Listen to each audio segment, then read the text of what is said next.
So right off the bat, because I know this video is pretty much me talking about elementary school explained, I just want to say that pretty much for the most part is how it usually is, being the fact of most kids going and kind of experimenting, doing stuff and stuff like that, playing sports, eating lunch, the normal stuff, learning the basic subjects, and was the reason why honestly elementary school is the best time period of school because it's where kids can actually learn the most. And I do think it is the most positive and it is the best because it's also where kids usually are in their defiant stage as well. So both sides between the school and their parents, they're getting lessons. Of course, they're still so young to the point where they can't really understand. But I think the main thing about it is that since like I said, I'm personally about to go to high school. That's something I know is that elementary school, the thing with it, yeah, it's just being young and being a little kid, not really knowing, meeting other little kids, and just messing around. And I think as it gets older, like eventually once you start getting to like the upper grades, fourth, fifth, and sixth, that's when it starts to kind of change because then you start to kind of realize certain things a little bit. Like you start to realize, okay, that's the key thing is realize. Not you don't know or you're not really getting it, you realize. So you start to, oh, okay, this or that, or you're still going through that childhood phase. And I feel like that's really the main thing about elementary school is it's a childhood phase, and that's the reason why I honestly can respect elementary school teachers and just that whole system of it because of the fact that it's the most beneficial to the kid and that it helps them in every way between physically and then just learning and stuff like that. And all because most of them are too young to really understand the true meaning behind everything. I mean, that's good. I'm glad that it's like that. So I think elementary school definitely gets a pass for sure. I think they did a great job on that, and that's my opinion on elementary schools and stuff like that. I do think that what's it called? I mean, I could get a little bit more technical with it, but I know with certain kids it's a little harder when they're younger. But overall, though, I still think it can work out for all the kids, and that's why I'm glad it is the one that has the most like grades in it because I do think it's the best as far as just helping the kid. Now there are certain things like bathrooms and just little stuff like that that just is is terribly worse than as he gets older, but everything else goes better, and I feel like benefits the child way more than it would in any other type of grade system or any other period of time in school.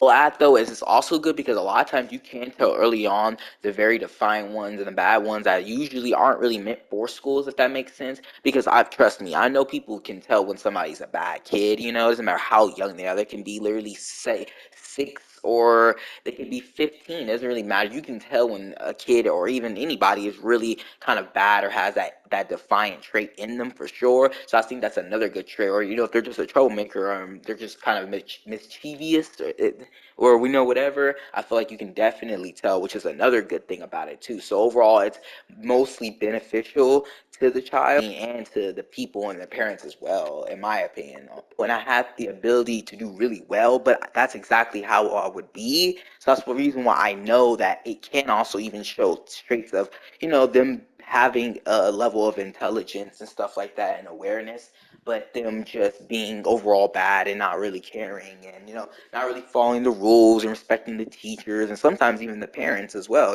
Not saying I did that, but just kind of just messing around like little kids do. So now, if I have to give a ranking or like an opinion on what I think about each grade of elementary, or at least as far as in America, and also my opinion of just the best ones of elementary, I would say so far probably. So now, if I had to get my best ranking of what I think the grades would be in order, I think going from best would probably be kindergarten.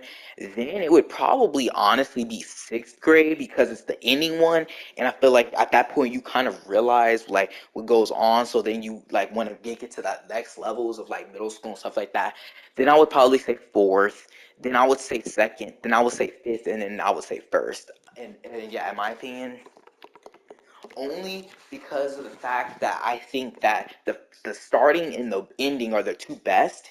And then personally, for me, first grade was the worst. That was the worst experience I've had since pretty much COVID started, as far as schooling is concerned.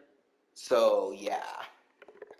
And then I think second and third are kind of neutral, and then I think like I was saying, fourth is kind of when you enter the upper. So that's the reason why I think that that's one's definitely one of the top ones as well. I have to say, okay, I think kindergarten, like I said, you're pretty much just a little kid, you just like playing, you're starting to kind of realize that you're alive and stuff like that. And you start really developing knowledge. You're around other kids, you like playing, like messing around. Then I feel like first is when you really start to learn and stuff like that. I mean, you start to kind of grasp the basic subjects. You're starting to kind of understand what it is: math, language arts, science, PE. Then second is when you're like, okay, now I kind of have a grasp of it in a way, like I do know the basics of it. Then I think when you hit third is when it's starting to kind of like click, and then it's starting to become a tiny bit more advanced because you've already spent at least a good 2 years already on it.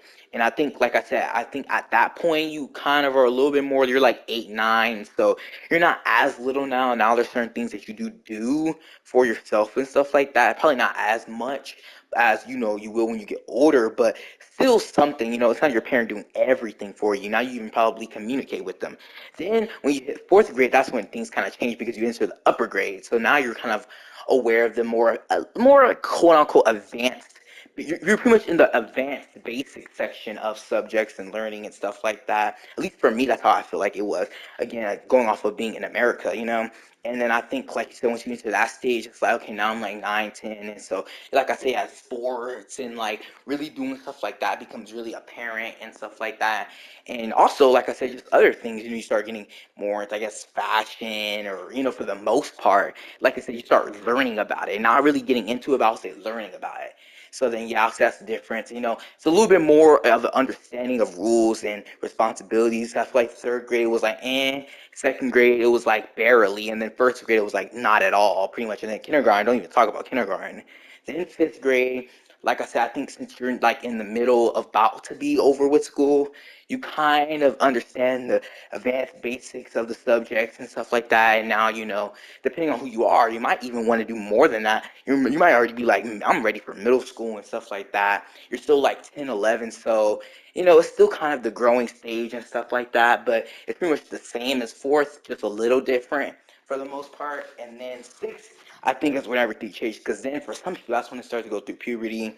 And I think that it's kind of like you're pretty much, like I said, it's like being in high school. It's like being at the campus. It's like being the oldest one. So those are like, that's your first time kind of experiencing that. And I know a lot of people at that stage have little siblings who are there at the school with them, on the campus and stuff like that. And again, you're pretty much at the most advanced portion of basic learning. Like I said, you're probably like 11, 12. You probably are a big brother, a big sister. And then, like I said, you probably grasp it now, and you're kind of ready for middle school. Like, so you're starting to actually grasp. You're trying to get into fashion instead of learning about it. You're getting into it. Like I said, and you're starting to learn a little more. You do understand rules. I mean, for the most part, I would say actually not even for the most part. Sort of, you kind of sort of understand rules and responsibilities. I feel like even into high school, certain kids don't really understand certain things about all that, so it's kind of different. But that's pretty much a basic sum down of what I think it's like. If I even miss anything, then I'm sorry, but for the most part, that's how I kind of feel about it. I feel like it kind of varies from person to person, but that's pretty much what I think about it. And that's it, though, as far as how I feel about elementary schools and my opinions on the grades and stuff like that. And yeah.